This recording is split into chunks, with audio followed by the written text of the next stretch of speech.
स्वरूपम देवस्वरूपम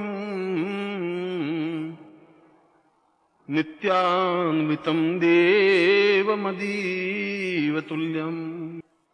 आत्मोवतां वैरुपरान्त नित्यम् पूर्णेश्वरी मां प्रभवन् नमामि। मैं अत्यंत सौंदर्यशालिनी षोडशी त्रिपुर सुंदरी अप्सरात मकाम, जो कि जीवन में सब कुछ प्रदान करने में समर्थ है, जो जीवन में भोग और जीवन में मोक्ष प्रदान और निरंतर प्रदान करने में सहायक है, ऐसी ही पूर्णेश्वरी सौंदर्योत्तमा भगवती विराट षोडशी को प्रणाम करता हुआ आपको आशीर्वाद देता हूं कि आपके जीवन में पूर्णता हो। प्रातः काल के प्रवचन में मैंने एक विशेष तथ्य आपके सामने रखा था और यह बताया था कि जीवन में षोडशी साधना आवश्यक है, क्योंकि जो जीवन के अर्थ और मर्म को समझना चाहता है और जो प्रत्येक व्यक्ति अगर जीवित है और सही अर्थों में मनुष्य है, क्योंकि आप स्वयं रोज गाते हैं, यदि मानव का मुझे जन्म मिले, इसका तात्पर्य है कि आप सही अर्थों में मानव नहीं बन सके हैं यदि जन्म मिले, क्योंकि मानव का तात्पर्य है नित्य नवीनता की ओर अग्रसर बना रहे। मानव वही मानव है जो निरंतर नवीनता की ओर निरंतर अग्रसर होता रहे, बहते हुए जैसे जल का प्रवाह होता है छल छल करता हुआ, जैसे झरना ऊपर से गिरता है एकदम से और उसके संगीत से आदमी मुग्ध हो जाता है, जिस प्रकार से एक लहर पर लहर उठती हुई नदी अग्रसर होती रहती है, ऐसा ही जीवन निरंतर अग्रसर होता रहे। अगर ऐसा है तो वह मानव है। हमें मानव बनने की आवश्यकता है और जो निरंतर नवीनता की ओर अग्रसर होने में समर्थ है, और समर्थ वह हो सकता है जो जीवन में कुछ कर गुजरने की क्षमता रखता है, जिसमें यह हौसला होता है कि मैं कुछ करूंगा। और यह हौसला तब प्राप्त होता है, वह चाहे 20 साल का लड़का हो, वह चाहे 80 साल का वृद्ध हो, उसमें हौसला होना चाहिए। यह जरूरी नहीं है कि काया अगर वृद्ध हो जाती है तो मन भी वृद्ध हो जाता है, ऐसा नहीं होता। आप में कितनी क्षमता है रिस्क लेने की, और जो रिस्क लेता है वह जिंदगी में अवश्य ही सफलता प्राप्त करता है, चाहे वह साधना में सफलता प्राप्त करने की हो, वह चाहे जीवन में आगे बढ़ने की हो, वह चाहे जीवन में नवीनता प्राप्त करने की हो। और इस प्रकार की जो नित्य नवीनता की ओर अग्रसर है, वह निरंतर सौंदर्यशाली बना रहता है। सौंदर्य की परिभाषा यही है, सौंदर्य का चिंतन यही है। सौंदर्य आकाश से प्राप्त नहीं होता, सौंदर्य तब प्राप्त होता है जब हम नित्य नवीन चिंतन करें। उसमें बाधाएं अड़चने कठिनाइयां तो आएंगी ही और आती ही हैं। उसमें इस बात का भी होता है कि ये काम हो सकता है कि नहीं हो सकता है। हमें इस तथ्य की ओर तो देखना ही नहीं है, हमें तो अपने जीवन को दांव पे लगाना है, एक्सपेरिमेंट करना है। और अगर जीवन को दांव पे लगाने के बाद भी कुछ प्राप्त नहीं भी हुआ, तब भी कोई बात नहीं, अगले जीवन में उसको एक बार और दांव पे लगाएंगे। कम से कम ये तो एक सेटिस्फेक्शन होगा कि हमने एक बार चैलेंज के रूप में अपनी जिंदगी को दांव पे लगाया है, नहीं मिला, और कोई अफसोस और गम और बात नहीं है कि हमें नहीं मिला, मगर यह संतोष है कि हम रिस्क लेने में समर्थ थे, हमने कुछ नवीनता देखी। जो व्यक्ति साधना करने में ही समर्थ है, जो साधना करने का निश्चय कर ही लेता है, वह तो किसी भी क्षण आकर के मिल लेता है कि गुरुजी अब मैं 10 दिन में आपके साथ रहना चाहता हूं। और वह मैं कहूं कि मुझे तो इस समय बंबई जाना है, तो मैं गुरुजी बंबई आपके साथ चलूंगा, जहां आप रहेंगे वहां रहूंगा, मुझे साधना आपके साथ 10 दिन करनी है। शिष्य को गुरु के अनुरूप चलना पड़ेगा, वह चाहे गुरु जहां जाए अपने साथ जाने की आप में रिस्क होने की भावना होनी चाहिए। और ऐसा चिंतन आप जब ले सकें, ऐसा आपके जीवन में विचार आ सके, तो व्यक्ति स्वयं सौंदर्य युक्त बन जाता है। इसीलिए इस श्लोक के प्रारंभ में मैंने कहा, जब नारायण मंत्र का पूर्ण विन्याग और विनियोग देखें तो ऐं ह्रीं क्लीं चामुंडाई और विच्चे का पूर्ण रूप से तात्पर्य है कि हम अपने आप में ही नित्य जन्म लेते रहे, तब उस पूरे मर्म को समझ पाएंगे। और नित्य जन्म लेने का तात्पर्य है नित्य कुछ ऐसा कार्य करना जिसके माध्यम से हम कुछ इंच, कुछ गज, कुछ मील आगे बढ़ सकें। मैंने सुबह तिब्बती साधना के बारे में, लामा साधना के बारे में आपको समझाया था। उनकी साधनाएं यदि आपको देखनी हो तो भारतवर्ष में भी देख सकते हैं। बंबई के पास में एक वज्रेश्वरी स्थान है, बंबई से 60, 62 या 65 किलोमीटर दूर होगा। वहां पर दो चीजें हैं। एक तो अत्यंत भौतिकता युक्त आश्रम, जिसमें किसी समय मुक्तानंद जी और उनके गुरु जी थे, नित्यानंद जी। नित्यानंद के बाद मुक्तानंद जी हुए। मुक्तानंद जी का तो अब वो लोकवास हो गया। मगर मैं सोचता हूं कि पूर्ण भौतिकता और घोर भौतिकता युक्त आश्रम है, जहां भौतिकता के दर्शन तो होते हैं, आध्यात्मिकता के दर्शन नहीं हो सकते। और उससे 3 मील दूर पर प्राचीन वज्रेश्वरी का मंदिर है। उस वज्रेश्वरी मंदिर का आज भी पुजारी एक लामा है, आज भी, जो कि अत्यंत ही सामान्य रूप में है, मगर अपूर्व सिद्धियों से युक्त है, अद्वितीय सिद्धियों से युक्त है। आवश्यकता है पहचानने की। बंबई 50 साल रहने के बाद भी आवश्यकता ही नहीं पड़े। ज्यादा से ज्यादा उस मुक्तानंद आश्रम में जाकर के लोग वापस आ जाते हैं, क्योंकि वहां अच्छी होटलें हैं, धर्मशालाएं हैं और सब कुछ है। और उनके शिष्यों ने एक दूसरे पर मुकदमे चला रखे हैं, एक दो शिष्य ने धन सारा लेकर के भाग गए हैं। और जहां भौतिकता होगी वहां यही होगा। मगर मैं तो वज्रेश्वरी की बात कर रहा था। उसके पीछे एक पहाड़ी है और उस पहाड़ी की विशेषता है, उसमें एक गुफा है, गुफा के अंदर लामा रहते हैं। और आपको मालूम होना चाहिए कि बंबई से आगे एक मलंग बाबा का आश्रम है, मलंग बाबा की कुटिया है। वज्रेश्वरी से पूरे मलंग तक, और मलंग मत्स्येंद्र नाथ का आश्रम है। मलंग तो हमने मुसलमानी नाम दे दिया गया है, नाम तो हमने राम जन्मभूमि का भी बाबरी मस्जिद दे दिया है, मगर मूल रूप से मत्स्येंद्र नाथ ने वहां समाधि ली थी, इसलिए वो स्थान मलंग आश्रम के नाम से, मलंग बाबा के नाम से मशहूर है। मैं तो बहुत साल पहले जब मैं वज्रेश्वरी की तरफ गया था तो नित्यानंद जी थे और उस समय भी वो लामा वहां था और आज भी लामा वहीं पर है। मैं तो एक लामा की बात बता रहा था कि लामा कैसे होते हैं। यदि आपको कभी उधर जाने का मौका मिले तो आप उनको देख सकते हैं। और उनकी सिद्धियां निश्चय ही ऐसी सिद्धियां जो कि अपने आप में ही हम पूर्ण रूप से समर्थ और सशक्त हो सके, ऐसी साधना तिब्बती साधना के माध्यम से ही संभव हो सकती है। यूं तो मंत्र साधना भी है, तंत्र साधना भी है, भारतीय दर्शन, मगर मंत्र किसी देश और काल और पात्र के बीच में बंधा हुआ नहीं रहता है। यह मंत्र नहीं होता कि भारतवर्ष का मंत्र उच्च है और तिब्बती मंत्र नीचा है, ऐसा नहीं हो सकता। मंत्र तो सर्वव्यापक है, सार्वजनिक है, सार्वदृष्टि कालिक है, जहां पर भी उच्च कोटि की चीज मिल सके। मैंने सुबह आपको यही बताया था कि यदि षोडशी साधना करना ही है, और मैंने इस प्रवचन के प्रारंभ में कहा कि यदि हम सही अर्थों में मनुष्य हैं, यदि जीवन का कुछ आनंद लेना है, और जीवन का आनंद लेने के लिए मैंने आपको चिंतन भी बता दिया कि जीवन का आनंद तब ले सकते हैं जब हम गुरु की साहचर्यता प्राप्त कर सके, सामीप्यता प्राप्त कर सके। और गुरु की सामीप्यता प्राप्त करने के लिए जहां भी गुरु हो वहां पहुंच जाए।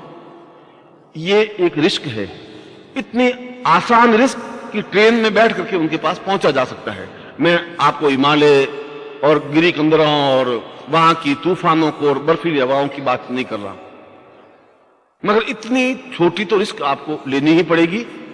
और ऐसे समय में जब आप कुछ प्राप्त करने की एक आकांक्षा रखें तो उस पूरी साधना को आपके सामने स्पष्ट होना चाहिए। वहां पर जो मैंने सुबह जिस मठ का आपको वर्णन किया, वहां पर विराट षोडशी साधना का और उनकी मूर्ति का अपने आप में एक भव्य अवतरण है। इतनी सुंदर, उस पूरे पहाड़ को काट करके ही मूर्ति का चित्रण हुआ है। जैसे अजंता और एलोरा में अगर आप देखें तो पूरे पहाड़ को काट करके मूर्तियां बनी हैं, और ऐसे सैकड़ों स्थान है भारतवर्ष में जहां पर उन लोगों ने, आप कल्पना करें कि एक मूर्ति को, पत्थर को काट काट करके पूरी मूर्ति को आकार देने कितने साल उनको लगे होंगे, कितनी जिंदगी को दांव पे लगाया होगा। जो व्यक्ति अपने पैरों पे सामर्थ्य रखते हैं और जो निरंतर बढ़ने की क्रिया करते हैं, और ऐसी क्रिया होनी ही चाहिए, जो मैं आपको तिब्बती साधना के बारे में समझा रहा हूं। मैं उस साधना का तो एक अनंत रूप है, उनकी दीक्षा का क्रम अलग है, उनको किस प्रकार से वो शिष्य को पूर्ण रूप से दीक्षा प्रदान करते हैं, किस प्रकार से उसको वायवीय रूप देते हैं, किस प्रकार से उसको पूर्ण रूप से समाप्त कर देते हैं शिष्य को, यह तिब्बती साधना के माध्यम से ही संभव है, और पूरे लामा के रूप में रह करके साधना की जा सकती है। सुबह मैंने उस सौंदर्योत्तमा साधना के बारे में समझाया, और मैंने ये बताया कि उस साधना के माध्यम से उस सौंदर्यवती को 24 घंटे अपने साथ रख सकते हैं दृष्टिपथ पर, और दृष्टिपथ जहां हम उनको देख सकें, उनसे बातचीत कर सकें, उनके द्वारा कार्य संपन्न करवा सकें। मैं बहुत वर्ष पहले की बात, जब मैं ज्ञानजू मठ में गया तो मैं तो तिब्बती साधना के बारे में बहुत कुछ नहीं जानता था। मैं तो शंकराचार्य के उस श्लोक को देखा और यह अनुभव किया कि अगर शंकर ने स्वयं चल करके वहां उस साधना को संपन्न की तो जरूर उसमें कुछ रहस्य होगा, क्योंकि उसको तो पूरा भारत में कई स्थान थे जहां बैठ करके साधना की जा सकती थी। वहां क्यों गए, कुछ क्या है, अब वो क्यों गए और क्या है वो वहां जाके ही देखा जा सकता है। और इसीलिए उस समय तो तिब्बत अपने आप में कोई अलग प्रदेश नहीं था, या चीन अपने आप में अलग प्रदेश, मानसरोवर तक और वो स्थान पूरे आसानी से व्यक्ति जा सकता था, आज भी जा सकता है। वहां पर मैंने उस मंदिर को देखा, उस पूरी गुफा को देखा, उनकी साधना पद्धति को देखा, और मैंने ये देखा कि वास्तव में हम न सही अर्थों में शिष्य हैं और न ही सही अर्थों में गुरु हैं। शिष्य तो अपने आप में जो अपनी अस्थि को मिटा देता है वह शिष्य होता है, और गुरु अपने आप में उसको अपने आप में लीन कर लेता है, वह गुरु होता है। ऐसी उन लामाओं के पास में अद्भुत क्षमताएं हैं, और पूरे हिमालय में वो एक ही इस शिखर पर हैं, और अपनी साधना से दूसरे शिखर पर हैं, तीसरे शिखर पर हैं, चौथे शिखर पर हैं। एक दिन में 1000 मील की यात्रा है, शाम को वापस लौट सकते हैं, लौटते हैं। इन साधनाओं के माध्यम से मैंने 2 दिन पहले आपको अणिमा महिमा सिद्धियों के बारे में बताया, मगर मैंने एक बात विशेष रूप से देखी जो मैं आपको सामने बता देता था। वे लामा अत्यंत ही सौंदर्य प्रिय व्यक्ति हैं, रहते तो जटाओं की तरह, स्नान किया तो किया, नहीं किया तो नहीं किया, 2-2 महीने स्नान नहीं भी करते हैं, और कर लेते हैं दिन में 20 बार भी कर लेते हैं। मगर मैंने ये देखा कि उनका सारा शरीर गौर वर्ण एक चमकता हुआ, और ऐसा लगता है जैसे शरीर में से कपूर की सुगंध आ रही हो, और निरंतर उस सौंदर्य के साथ रहते हुए सारे जीवन के भोग उनके सामने व्याप्त हैं। अच्छे से अच्छा खाना, अच्छे से अच्छा भोजन, अच्छे से अच्छा वस्त्र, उस घोर जंगल में और बर्फीले प्रदेश में भी वो सब कुछ है जो आपके पास नहीं है। और मैंने अपनी आंखों से और अपने जीवन में ऊंचे से ऊंचे पलंग पर वहां उस गुफा में सोया हूं, और मैंने कहा कि आप जब यहां रहेंगे तो सबको समझ में आ जाएगा, यह तो षोडशी भेज रही है। और षोडशी वो क्या कह रहे हैं, उनका षोडशी तो हमारी प्रीतमा है, हमारी प्रेमिका है, और प्रेमिका के लिए धन्यवाद क्या देना है। प्रेमिका खुद उत्सर्ग करती है, उसको प्रेमिका कहते हैं, वो खुद उत्सर्ग करेगी, उसको हाथ जोड़ने की जरूरत ही क्या है। बड़ा झटका लगा, मैंने कहा ये पहली बार साधना का बिल्कुल विभिन्न क्रम, ये कैसी साधना हुई। मैं तो पूरे जीवन में हाथ जोड़ जोड़ करके पूरी जिंदगी को पार करता गया। उन्होंने कहा कि ये तो खुद प्रेमिका का मतलब ही है उत्सर्ग करे, तुम क्यों हाथ जोड़ते, तुम काहे के लिए हाथ जोड़ रहे हो, वो पलंग लाएगी, अपने आप बिछाएगी, तो आनंद युक्त। मैं अपने आप को संयत करने में मुझे 24 घंटे लग गए। मैंने कहा कि ये साधना है या भोग साधना है। मगर भोग साधना है तो बंबई और दिल्ली और कलकत्ता में हो सकती है, इस बर्फीले प्रदेश में चारों तरफ से भोग साधना के क्या। मैं सोचता हूं कि उत्तम कोटि के व्यंजन और उत्तम कोटि के वस्त्र, उत्तम कोटि की साधनाएं, उत्तम कोटि का आनंद, और ठीक वैसा ही आनंद जो उनके जीवन में भोग होता है भोगते हैं, मगर फिर भी साधना में अपने आप में ही श्रेष्ठतम है। मैंने सुबह भी शंकराचार्य का एक श्लोक आपके सामने सुनाया कि सन्यासी जीवन में होते हुए भी उन्होंने षोडशी का जो रूप विन्यास का वर्णन किया है ऊंचे से ऊंचा कामुक व्यक्ति भी ऐसा वर्णन नहीं कर सकता। उन्होंने शंकराचार्य ने उस षोडशी के वर्णन में कहा है, अर्धम नीत्वा निशायाम सर्वसुषितायाम सखिन स्लथांग क्रोधभूतो महीतृष्णो मधुमति निरतो रम्य पृष्ठे विविक्ते संभोग क्लांत क्लांताम शिथिरभुजलताम तर्जितम कर्करीतो ज्योत्स्ना भिन्नाच धारम पिबुति सलिलम सार्धम मंदभाग्य। उसने कहा कि अत्यधिक हे षोडशी, मैं तुम्हारी ही साधना में रत हूं, मगर मैं चाहता हूं कि बिल्कुल आधी रात हो, मैं बिल्कुल लेटा हुआ हूं, तुम मेरे सामने साक्षात उपस्थित हो, मैं तुम्हारे सौंदर्य का पान करता रहूं, मैं तुम्हें टकटकी लगाकर देखता रहूं, तुम मुझे टकटकी लगा करके देखी हो और तुम मुझे अपने हाथों से ही शुद्ध स्वच्छ जल का ग्लास उस चांदनी रात में पिलाओ, ऐसा मैं तुमसे चाहता हूं। ये साधना है? ये कैसी साधना है? मगर शंकराचार्य ने अगर ये श्लोक कहा है तो जरूर उसके पीछे कुछ रहस्य होगा, और रहस्य यह कि व्यक्ति अपने आप में कितना संयमित रह सकता है। मैं ये बता रहा, यह संयम की अपने आप में पराकाष्ठा है। और इतनी कि सैकड़ों गोपियों के बीच में कृष्ण निरंतर रासलीला खेलते रहे और राधा को नहीं देखा तो व्याकुल होते रहे, तड़पते रहे, और जहां भी बैठे उनसे बिना बातचीत किए रुके नहीं। बिहारी ने कहा है कि जब राधा आई और अपने पिता वृषभानु के साथ में बैठ गई तो कृष्ण भी बैठ गए, सभा थी, और इधर कृष्ण बैठ गए नंद के पास में। अब ठेठ वो बेचारी वहां बैठी, यहां नंद के साथ में वो बैठे, और नंद पास में बैठे, दूसरे गांव के बड़े बूढ़े बैठे। अब उन्होंने कि भाई हमें इस गोकुल में क्या क्या करना है, कैसे करना है, इस गांव को क्या करना है, कैसे उन्नति करनी है। कृष्ण ने सोचा साला ये तो बेकार है, अब यहां क्या करना है, अब करना है तो तुम करो। मुझे उसने राधा को अब कैसे कहे कि तू चल, अब ये बेकार है, यहां अपने यमुना तट पे जाकर के कुछ मैं बांसुरी बजाऊंगा, तू नाचेगी, ऐसा कुछ कर। ये बुढ़े 2-2.5 घंटे तो उस गोकुल को लेके बैठे रहेंगे। अब कहे कैसे? उठे तो नंद के बैठे वो फिर बैठ गए। नंद सोचे कि मेरे बाद में ये पूरे गांव को, क्योंकि सरपंच थे वहां के बड़े थे। फिर कृष्ण ने उठने की कोशिश की, फिर ये साला तो बड़ा फंस गए। अब उसने, और वो बैठी 20 फीट दूर, 40 फीट दूर। तो बिहारी कह रहे हैं कि कहत नटत दींजत खिलत हिलत मिलत लजियात भरे भवन में करत है नैनन ही सो बात। उन्होंने, कृष्ण ने कहा कि आंखों से बोलने की जरूरत नहीं होती, ओठों से शब्द निकलते ही नहीं, ओठों से बातचीत नहीं हो सकती। प्यार की बातचीत और प्यार जैसा चीज पूरे संसार में एक तरीके से ही होता है, उसके अलग अलग रूप है ही नहीं। और आंखों में जो प्यार की भावना हिंदुस्तान में जैसी वैसी अंग्रेजों में, अमेरिका में, अफ्रीका में एक ही जैसी भावना आती है आंखों में, एक ही सरूर जैसा आता है, एक ही तरह से इशारे होते हैं, एक ही तरह से चितवन होती है।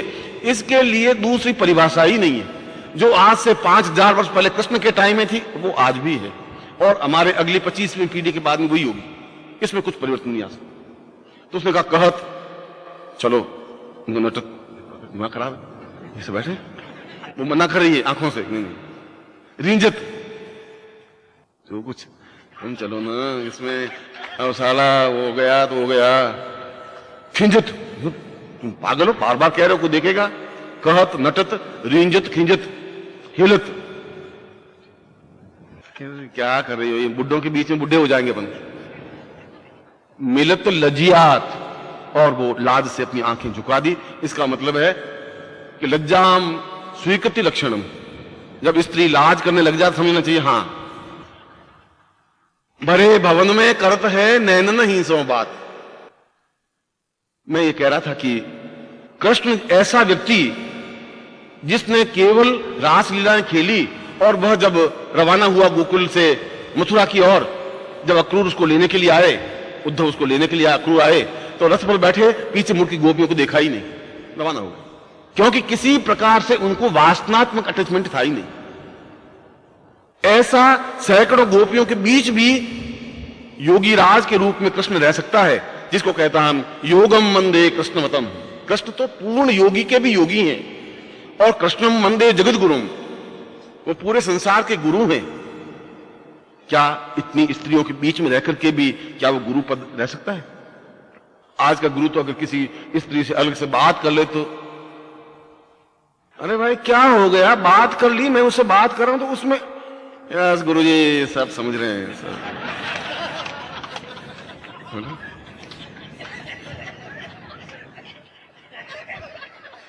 क्योंकि आप तो बहुत ही एमए पीएचडी है इस फील्ड में, और हम अनाड़ी हैं। अनाड़ी ये है कि आप बात करते हैं तो कमरे वमरे बंद करके अलग ढंग से बात करते हैं, हम खुले में बात करते हैं, भाई क्या समाचार है, ठीक ठाक हो, क्या? और वो कोई तीसरा आ जाए तो चुप हो जाते हैं। अब क्या देखो बात कर रहे थे कुछ, चुप हो। मैं वास्तव में अपने शिष्यों को भक्ति भाव से प्रणाम करता हूं कि बहुत ही श्रेष्ठ जन हैं, मगर इतने सौंदर्य के बीच में भी जो संयमित रह सके, वो सही अर्थों में लामा साधना कर सकता है। मैं लामा साधना की प्रारंभिक स्टेज बता रहा हूं। वह कर सकता है जिसकी आंख बिल्कुल स्पष्ट हो, जिसकी जबान बिल्कुल स्पष्ट हो, जिसका हृदय बिल्कुल स्पष्ट हो, और जब स्पष्ट है तो फिर उसके ऊपर दाग और धब्बा नहीं लग सकता। उस लामा साधना को सुबह, एक बड़ी लंबी चौड़ी व्याख्या है, मैं सुबह बताया था कि उस षोडशी की साधना जीवन की एक आवश्यक साधना इसलिए है कि उसके माध्यम से ही हम जो गृहस्थ व्यक्ति हैं, हम जो कुछ प्राप्त करना चाहते हैं वह प्राप्त अपने प्रयत्नों से संभव नहीं है, वह पूर्णता प्राप्त संभव नहीं है। हो सकता है कि तुम एक तरफ से 25,000 रुपए इकट्ठे कर लोगे तो बेटे कपूत हो जाएंगे, बेटों को संभालोगे तो पत्नी बिफर जाएगी, पत्नी को बिल्कुल संभालोगे तो शरीर विद्रोह करने लग जाएगा, बीमार हो जाएगा, शरीर को आप संभालोगे तो पड़ोसी आलोचना करने लग जाएंगे। अगर एक तरफ से खींच दो तो दूसरा टूट जाएगा। जीवन का पूर्ण आनंद नहीं आ सकता। जीवन का पूर्ण आनंद जब किसी प्रकार का कोई तकलीफ नहीं हो, किसी प्रकार की कोई भ्रम नहीं हो, दिमाग बिल्कुल स्पष्ट हो, ऐसा षोडशी साधना के माध्यम से ही संभव है। उससे पहले, षोडशी साधना से पहले मैं अत्यंत ही तनाव में रहता था।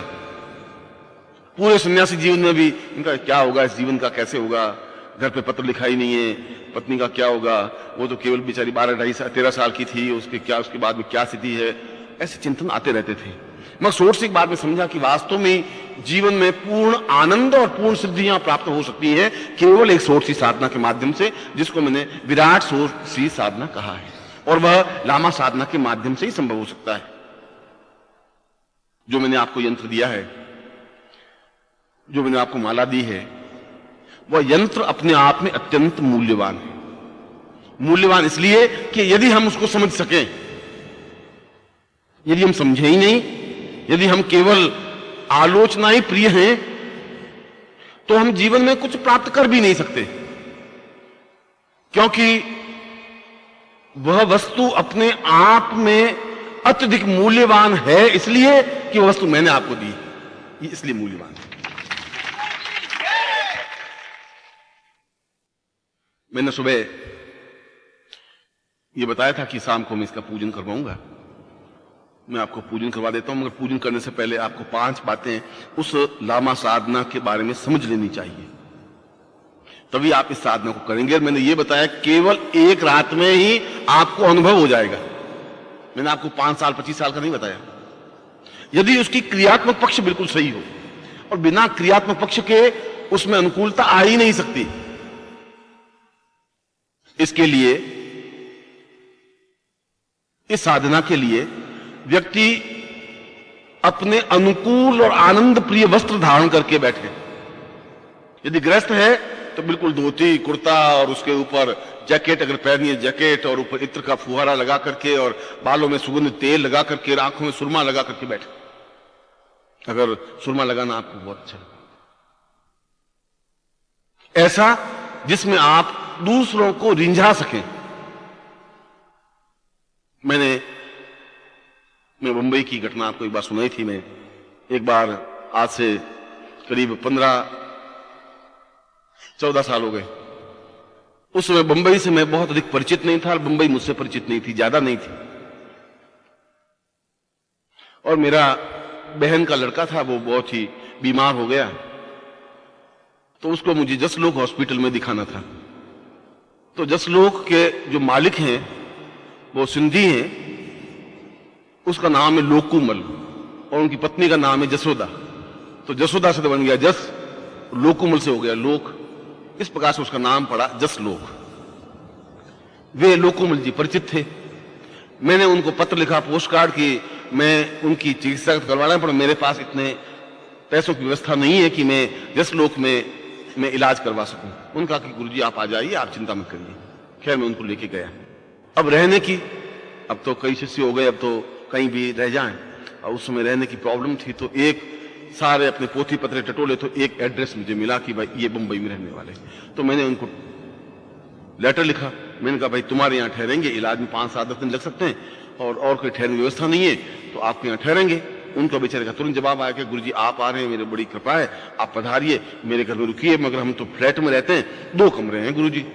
हमने कहा 2 हैं तो 2 सही, अपन को तो रहना ही है 4-5 दिन।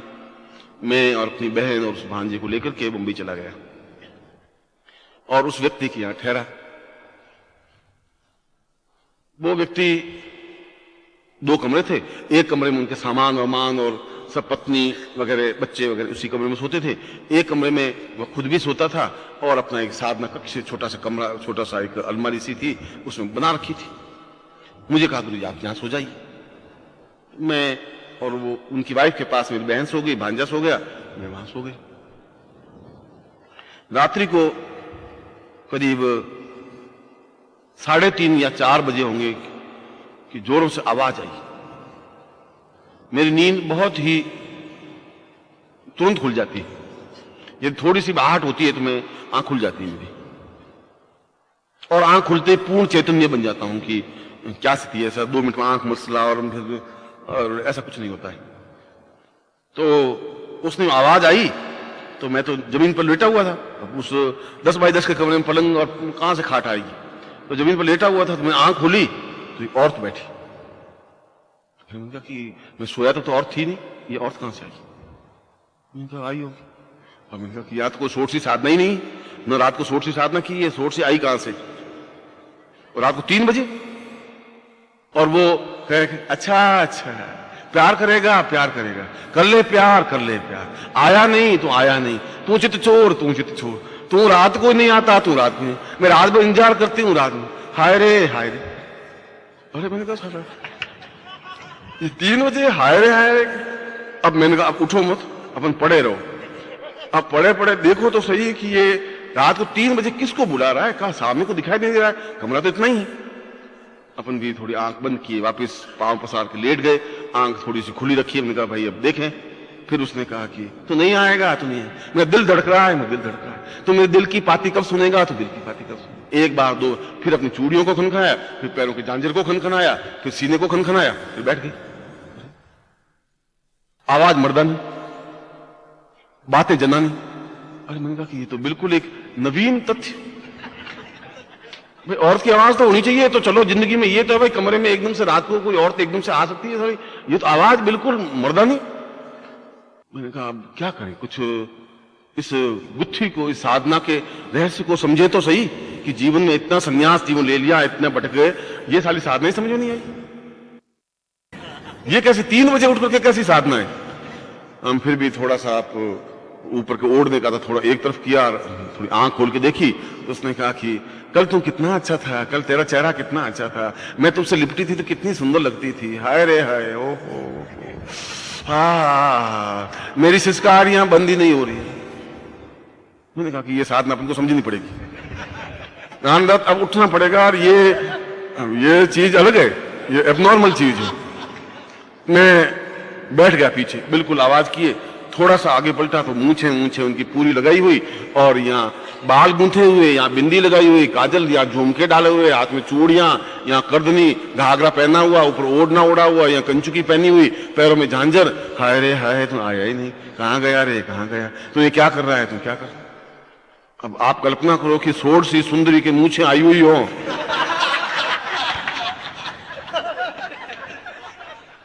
तो मेरा तो जीवन ही धन्य हो गया। मैंने कहा कि ये साला कैसा बंबई नगरी है, यहाँ पर ऐसे ऐसे लोग भी रहते हैं क्या? मैं तो जिंदगी में पहली बार मुंबई को देखा, मैंने जिंदगी में आना ही नहीं बंबई, ये साला मुंबई में ऐसे कैसे लोग हैं, रात को कुछ और हो जाते हैं, दिन को कुछ और हो जाते हैं। और उसके बाद मुंबई गया तो मैंने चौबे बाबे को ढंग से देख लिया कि भाई क्या है, वैसे ही है कि ये कुछ खेल अलग ही करते हैं। फिर भी मैंने बैठ करके उनके थोड़ा सा सरक करके वो यूं बैठा था और सामने एक कृष्ण की मूर्ति, वो चित्र लगा हुआ, और उसकी तरफ वो टकटकी लगा करके देखे, कितना सुंदर है। हाँ, सारी रात 3 बज गए, तू अभी नहीं आएगा तो फिर कब आएगा? दरवाजा खोलूं तो खोल देती हूँ, आजा, तू आया ही नहीं, मैं मर रही हूं।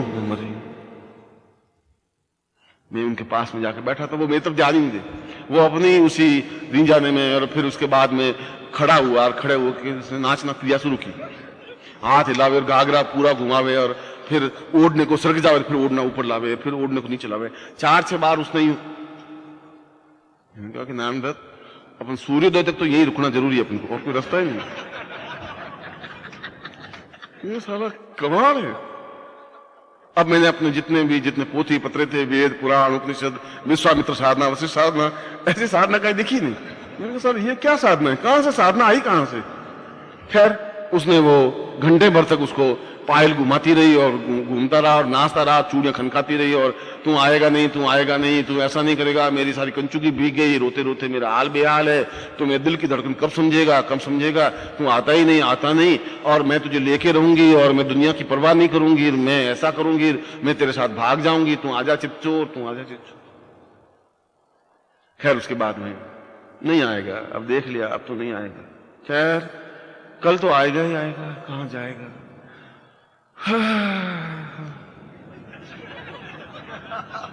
अब यूं करके बैठ गया। मैंने उसको घुटने को टच किया, मैंने कहा भैया, गुरुजी, मैंने कहा वो तो सही है, क्या कर रहे हैं? ये गुरुजी ये मेरा प्यार है। मैंने कहा कहां है? ये सामने बैठा। और मैंने कहा तुम कौन हो? कहे मैं तो राधा हूं। और मैंने कहा राधा के तो मूंछें नहीं थी। गुरुजी अब क्या कर रहे हैं, अब ये मूंछों को क्या करें? मगर प्यार में मुझे कुछ चिंता नहीं गुरुजी, बस मैं राधा संप्रदाय को मानता हूं गुरुजी, उस साधना को। मैं राधा संप्रदाय में क्या होता है? कि राधा संप्रदाय में गुरुजी खुद राधा बनती हूं, मैं रोज बनती हूँ रात को, और रोज रात को रोज चित्तौर को दी जाती हूँ। सब कुछ कह चुकी हूँ गुरुजी, सब कुछ अपनी तरफ से ऑफर करने में कोई कसर बाकी, ये साला आता ही नहीं। और गुरुजी आप नहीं समझते मेरे दिल की धड़कनों को, आप नहीं समझेंगे गुरुजी। आपने कभी ऐसा प्यार किया? नहीं किया। तो आप समझेंगे भी नहीं गुरुजी। ये तो दिल की धड़कने की आवाज मुझे बिल्कुल उपदेश दे। ये आवाज गुरुजी चोट करती है गुरुजी, बहुत गजब की। मैं कहा वो तो होगी, चोट होती होगी, ये मैं देख रहा हूं, घंटे भर से देख रहा हूं, मगर चोट बहुत भारी है।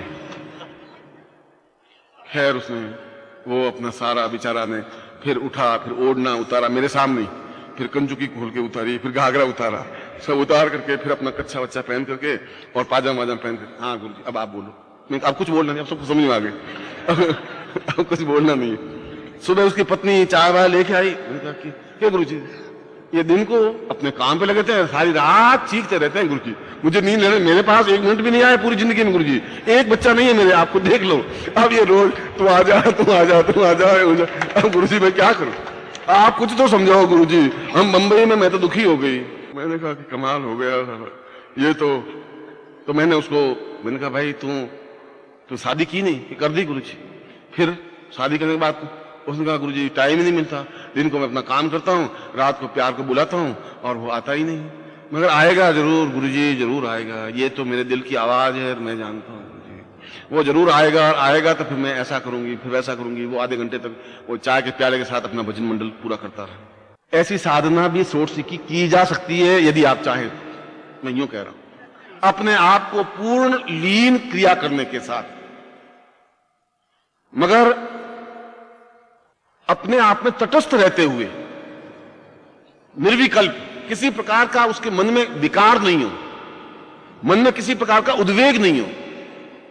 और जो उद्वेग को जीत सकता है, मन के विकारों को जीत सकता है, वो ऐसी साधना कर सकता है। और ऐसी साधना करने के बाद, जैसा कि मैंने बताया कि वह सारे भोग आपके सामने हैं, सभी प्रकार के। मैंने वहां उनको, उन लामाओं को जो अपूर्व सिद्धियां प्राप्त हैं, 5-7 बैठ जाते हैं। उसने कहा अब नृत्य देखेंगे। नृत्य, हाँ। और बिल्कुल पायल की झुनझुन और आवाज वो आती है, और उसके बाद में 2 मिनट बाद वापिस साधना में लीन हो जाते हैं, बिल्कुल अखंड समाधि में लीन हो जाते हैं। घंटे, 2 घंटे, 4 घंटे की समाधि। 2 सेकंड पहले वो श्रृंगार का नृत्य देख रहे हैं और 2 घंटे बाद वो लीन हो जाते हैं। ऐसी स्थिति आ सकती है जब व्यक्ति अपने आप में संयमित होता है, और संयमित हो सकता है यदि निश्चय कर ले। इसके लिए कोई साधना नहीं होती, आदमी को अपने आप में एक निश्चय, दृढ़ता, क्षमता आनी चाहिए। और मैंने सुबह बताया था कि इस साधना के लिए दृढ़ निश्चय हो एक, दूसरा वह सौंदर्य युक्त हो और सौंदर्य की परिभाषा जानता हो। मैंने सुबह ही बताया कि एक बहुत डाली पर खिले हुए गुलाब को देख करके घंटे भर तक उस गुलाब के फूल से जो बात करने की कला जानता है, वह सौंदर्यशील व्यक्ति है।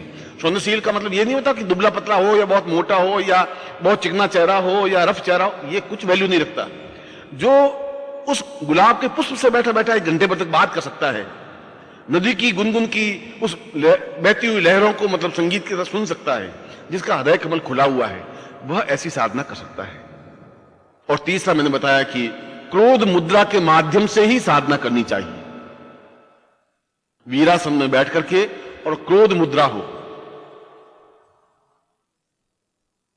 वीरासन, जैसा कि मैंने बताया कि दोनों पांव पीछे मोड़ करके जो बैठ जाते हैं, वह वीरासन कहलाता है।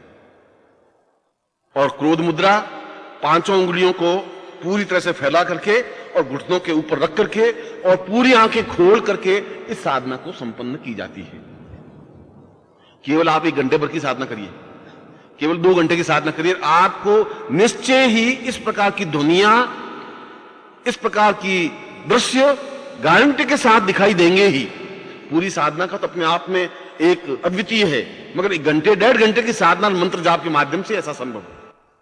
3 तथ्य, वीरासन हो और पूरी क्रोध मुद्रा हो। क्रोध मुद्रा में पांचों उंगलियां बिल्कुल खुली हुई हो और हथेली नीचे की ओर हो और आंखें बिल्कुल पूर्ण रूप से खुली हुई, जैसे कि क्रोध किया हुआ हो। चौथा, अपने सामने जो लामा से प्राप्त जो यंत्र है, वह यंत्र अपने सामने हो। तीनों वस्तुएं, जो माला है, उस माला को मंत्र जाप इसमें करने की जरूरत नहीं है। उस माला को रख करके माला का जितना घेरा बने, उस घेरे के बीच में उन दोनों वस्तुओं को रख देनी चाहिए। न पीले आसन की जरूरत है, न अगरबत्ती की जरूरत है, न धूप की जरूरत है, न दीप की जरूरत है। और पांचवा, इस साधना में जब सफलता मिले, क्योंकि इस साधना को संपन्न करने में या तो 1 दिन की साधना है या 14 दिन की साधना है। 1 दिन की साधना का तात्पर्य है जहां आप अदृश्य रूप से दुनिया सुन सकते हैं। 14 दिन की साधना का मतलब है कि आप प्रत्यक्ष रूप से उनको देख सकते हैं, बातचीत कर सकते हैं। जैसे मैं आपसे बात करता हूं, आप मुझसे बात करते हैं, मगर आप में पूरा कॉन्फिडेंस होना चाहिए अपने आप पर। पूर्ण क्षमता के साथ आप साधना करें, क्योंकि मंत्र अपने आप में अत्यधिक चैतन्य मंत्र है, बहुत तीव्र मंत्र है। और इस तीव्र मंत्र के माध्यम से उस वातावरण में उस सौंदर्योत्तमा को सामने प्राप्त किया ही जा सकता है। इसके लिए 5 ही नियम हैं। और प्रश्न उठता है कि पुरुष इस साधना को तो करे, क्या स्त्रियां भी साधना को कर सकती हैं? यदि स्त्रियां अत्यधिक सौंदर्य युक्त बनना चाहती हैं, तो यही एकमात्र साधना है जिसके माध्यम से अनिंद्य सौंदर्य प्राप्त किया जा सकता है। मंत्र मैं आपको लिखवा देता हूं। यह षोडशी मंत्र है, जिसके 16 अक्षर हैं। मैंने सुबह बताया था कि जो 16 साल की है वह षोडशी है, जो हमेशा 16 साल की ही रहती है। आज से 25 साल बाद भी षोडशी ही रहेगी। और षोडशी की पहचान यह है कि जिसका पूरी तरह से बचपन गया नहीं हो और बचपन धीरे धीरे जा रहा हो और यौवन दबे पांव आ रहा हो, ऐसी स्टेज को षोडशी कहा गया है। शास्त्र में पूरा वर्णन है कि षोडशी का तात्पर्य क्या। 20 साल के बाद तो पूरा यौवन ही आ जाता है, भड़बड़ाता हुआ, आवाज करता हुआ, चीखता और चिल्लाता हुआ। मगर 16 वर्ष में बचपन पूरी तरह से जाता नहीं और पूरी तरफ से धीरे धीरे यौवन आता है, जिसके चेहरे पर एक भोलापन है, एक सहज मुस्कान है। वह सौंदर्य की परिभाषा दी है षोडशी की। मैं उस महाविद्या षोडशी की बात कर रहा हूं। जो 16 श्रृंगार युक्त रहती है हर क्षण, जिसकी साधना के 16 अक्षर हैं। और इस मंत्र को निरंतर बिना विश्राम किए मंत्र जाप करना है, एक पूरा चक्र ले लेना है। इस मंत्र को रिपीट करने का ये मूल चिंतन है। जैसे आप गायत्री मंत्र ओम भूर्भुवः स्वः तत्सवितुर्वरेण्यम भर्गो देवस्य धीमहि, बीच में आपका अंतराल है, इसमें अंतराल नहीं होता है। और प्रचोदयात ओम भूर्भुवः स्वः फिर रुकते, इसमें कुछ नहीं। इसका एक पूरा वातावरण, एक पूरा चैनल बननी चाहिए। उस मंत्र का जहां समाप्त होता है वहीं प्रारंभ होता है। इस प्रकार से मंत्र जाप करना चाहिए। कितना करें? मैंने कल आपको सतोपंथ दीक्षा दी है, और सतोपंथ दीक्षा में यदि आपने उस टैप को सुने, ये चौहान ने बड़ा अच्छा काम किया है कि उसने जितने भी मेरे प्रवचन हैं उन सबको उन्होंने टैप कर दिया है। और वह जो साधना का जो क्रम है जो उसने टैप किया है, मैं सोचता हूं कि पूरे विश्व में अगले 500 वर्षों तक भी वह चीज आपको प्राप्त नहीं हो सकती और किसी स्थान पर। यदि आप उस टैप को कहीं सुनाएं, किसी गुरु के पास, किसी योगी के पास, किसी सन्यासी के पास, यदि ये जानकार है तो आपकी तरफ आश्चर्यचकित रूप से देखेगा, और यदि नहीं जानकार है तो अचंभित होगा कि क्या इस प्रकार से पूर्ण मंत्र और इस प्रकार से विन्यास होता है कि द्वार के बाहर दोनों देवताओं को स्थापन किया जाता है, द्वार के अंदर दोनों देवताओं को स्थापन किया जाता है, अपने प्राणों को बाहर लिया जाता है। और मैंने कल आपके समस्त पापों को प्रज्वलित करके, जला करके ही इस साधना को प्रारंभ करवाया था।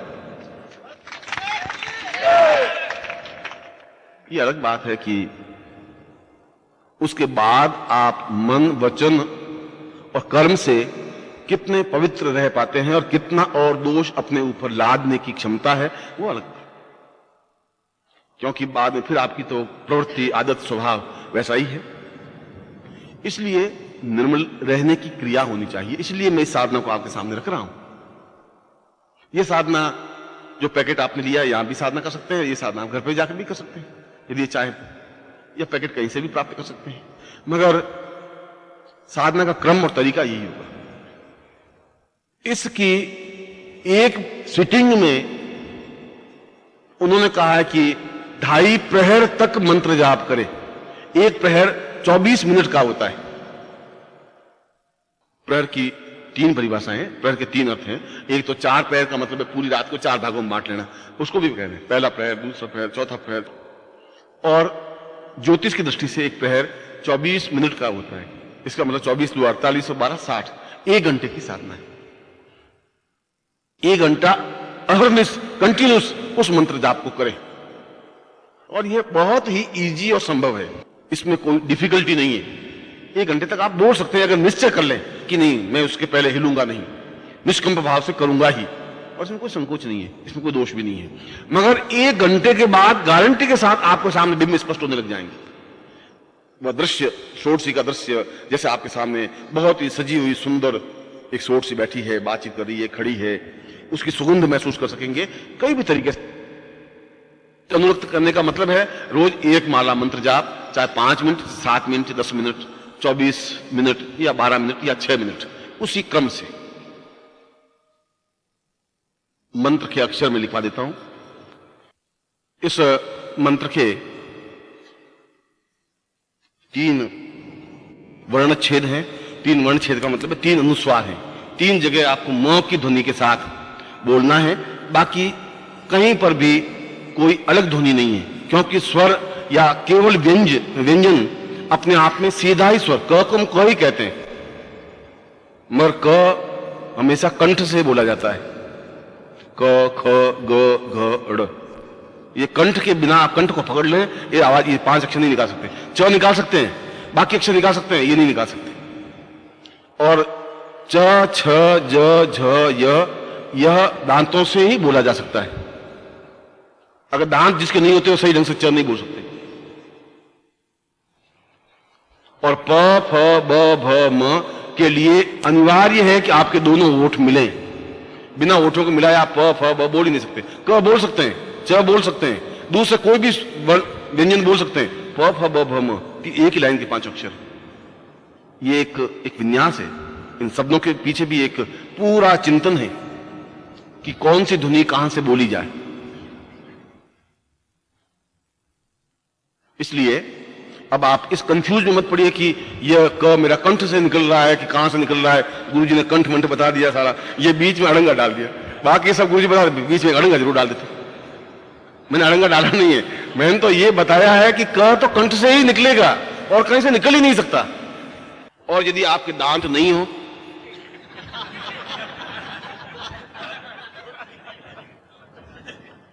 तो फिर मैंने तो आपको सौंदर्य युक्त बनने के लिए कहा है कि आप पूरे रसिक बनकर के ठीक उसी प्रकार से साधना करें जैसा मैंने बताया है, मस्ती के साथ। घर वाले भी देखें आपके बच्चे तो मालूम पड़े कि कुछ सीख के आए हैं, नहीं तो उनको मालूम ही क्या पड़ेगा कि अब पिताजी अब बिल्कुल सही है, फिट। अब इनको सीधा या तो पागल खाने में डालना पड़ेगा या जंजीरों में जकड़ना पड़ेगा। ये साला क्या हो गया। और गारंटी के साथ हफ्ते भर में तुम्हारी पत्नी का पत्र मेरे पास आ जाएगा कि गुरुजी किसी का घर बर्बाद नहीं करना चाहिए आपको, हमने आपका कुछ बिगाड़ा नहीं है। ये घाघरा ओढ़ना पहन पहन के क्या कर रहे हैं आप।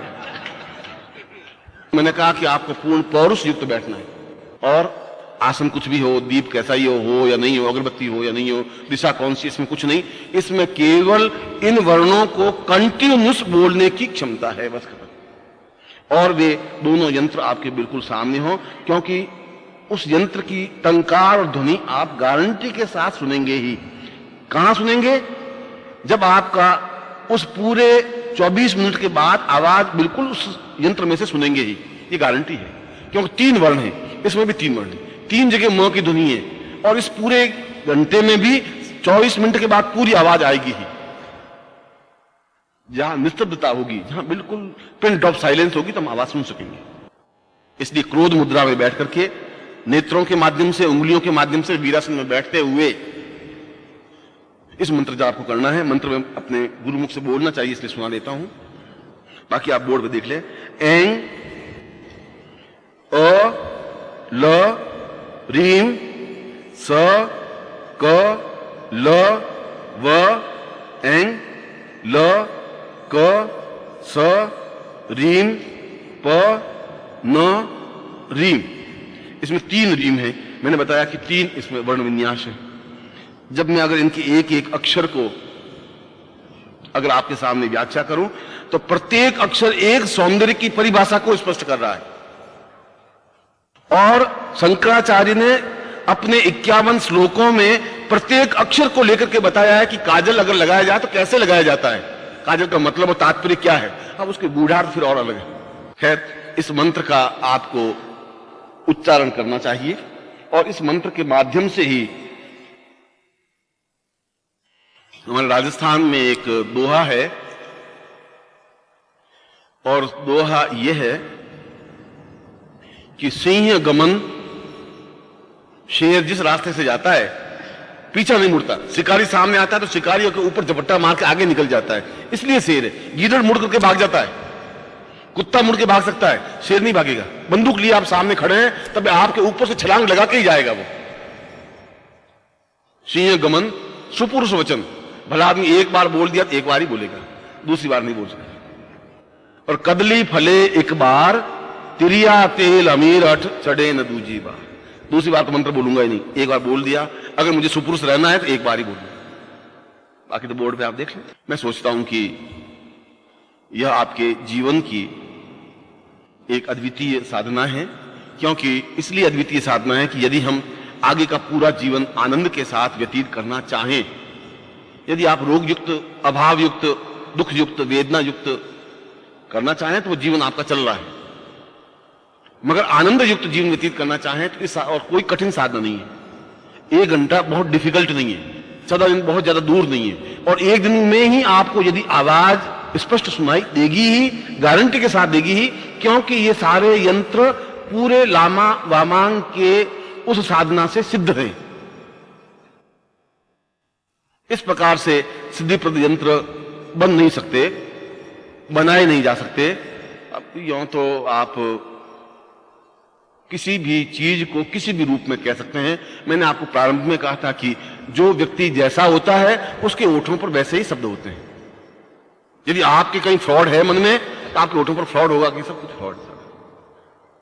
आपके मन में गंदगी है तो आपके मन में फिर हर व्यक्ति बहुत व्यभिचारी अय्यासी है तो समझना चाहिए कि ये दोष मुझ में है। आप अपने आप को ऐसा ही परीक्षा कर सकते हैं। जब आप ऐसा बोलते समझना चाहिए ये मुझ में न्यूनता है ही, ये कमी मेरी है, क्योंकि मैं फ्रॉड करता ही हूं। मैंने अपनी पूरी क्षमता के साथ श्रेष्ठतम यंत्र और सामग्री आपको दी है और श्रेष्ठतम मंत्र दिया है, पूरी इसकी साधना विधि समझाई है और मुझे निश्चित रूप से भरोसा है कि आप इस साधना को संपन्न करेंगे। मैं आपको आशीर्वाद देता हूं कि आपके जीवन में पूर्ण करता के सामने माला रख दीजिए और माला के बीच में दोनों चीजों को रख दीजिए। माला का घेरा बना दीजिए। माला को मोड़िए मत, जितना घेरा बनता है उतना घेरा रखिए पूरा खोल करके। माला को डबल मत करिए। बाएं हाथ से जल लेकर के दाहिने हाथ से अपने शरीर को पवित्र करें। ओम पवित्र पवित्रो वा सर्वावस्थांगतो पिवा यह स्मरेत पुंडरीकाक्षं स्वाह्याभ्यंतरम शुचि पुंडरीकाक्षाय नमः। शिखाबंधनम मानस्तो कितमे मान आयुष्मानो गोकुमानो अश्वेघुरिमानो वीरंद्रभामिनो वधिदेव स्वाहामहे। 3 बार आचमन जल लेकर के पी लीजिए। ऐं मनशुद्धिं पवित्रयामि साम ह्रीं आत्मतृप्तिं सुधयामि साम ह्रीं साम देवतृप्तिं सुधयामि ताम हस्त प्रक्षालनम आदो लीजिए।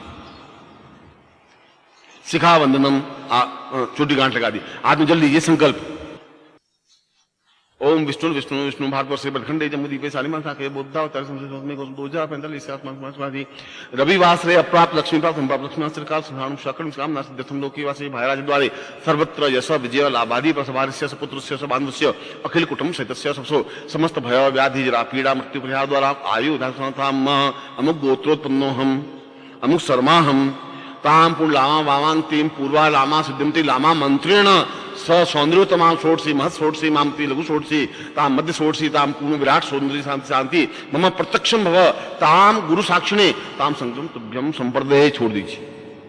अब मैं लामा मंत्रों से पूजन करवाऊंगा। वीरासन में आप बैठ जाए जैसे हनुमान जी बैठ रहे हैं, दोनों घुटने मोड़ करके एड़ियों के ऊपर बैठ जाए। एड़ियों पर या एड़ियां खोल करके जिसमें आप इजीली बैठ सकते। तिब्बती भाषा और चीनी भाषा करीब करीब मिलती हुई है, बहुत ही थोड़ा सा अंतर है। जैसे गुजराती राजस्थानी में बहुत थोड़ा सा अंतर है, उसी प्रकार से चीनी भाषा और तिब्बती भाषा करीब करीब एक जैसी है। इसलिए मैं उसी मंत्र से इस यंत्र को आपसे संबंधित कर संकल्प में बोल दिया हूं कि आपके अमुक गोत्र अमुक नाम से यह पूर्ण सिद्धि युक्त आप सफलता प्राप्त कर सकें, इसलिए मैंने बोला है। जैसा मैंने बताया उस प्रकार से आप बैठ जाएं। उठने पर आप पांव रख के और दोनों हाथ खोल करके, उंगलियां खुली हुई हैं। रिंग किंग चैंग पाम छवाची पुराची या जी फुन सा चिंग चांग सा पुराची आची चांग चिंग चिंग छवाची ला सवानी चैंग चांग जो सच वा वा वा वा ची ला चिम मत मत मत चम चिंग चिंग चिंग चिंग वा ता पुराची जाम जाम चिंग आंग आंग सी मा मु पुवा चिंग चांग अल परवती माची मत माप साम सिन सो स्वासिन पुवा सा चिंग चिंग चिंग वा पुवा चिंग सवा ना चिंग चम तिमांदा ए चांग चिंग चांग से पुराची चिंग वा पुराची चा मत चिम चा ची राची मा वा चा चिंग चांग जाम चांग चुवानी चोम चांग पुवा चा ची चा वा चा पुवा चिंग राची मा मु ची मा pam pam tinga jam pura chim jam enya se pum cha chung mas pura sim chung chung sa pura ya chung tim sam mas mat na nas man jing chang li mat na klim rap ti bat tam den na pura cha nya ga pam pura sam si ma man me chim chung enya pura chim chwas pura ti purum di mas mang rakka pura ma ta ma cha ching ma pi mu ching chung ma me kam ma pura cha ma engang gam pura sama semang di puman di batim mat ching ching chuan chung ma pura cha ching ma mat tam ma chung lag chi chan jabat ma tumla sa chi chan ma tam di mat ma chung gam pura sama di mat ti ma tam di mat दिवां पुवान चिंग गुणमती रात में चांचिंग बात पर वसवात वाती चुमांग वासी चुंगांग Ying वासी रिंगांग दिमलसी पा चुमांग balm पुमसमा यिंगांग मलसमा दिंगांग नमसमा तिंगांग स्मरवाम दिवा सापवा स्मत basmati Kong by चोंग चोंग चोंग बात में वाती आंग आंग आंग आंग पान में यिंग स्मार्ट बाम पुवासम दिगाती साम तुमसा चिरा से तिंगांग शाम स्मरवाती शाम तुम्याम तुमानी पूर्वाहा तुम संबंधे। खैर ये तो तिब्बती भाषा है और उसी क्रम से बोली जाएगी। मैं आपको आशीर्वाद देता हूं कि आपको सफलता मिले, आपको सिद्धि मिले और जीवन का आप पूर्ण आनंद प्राप्त कर सकें।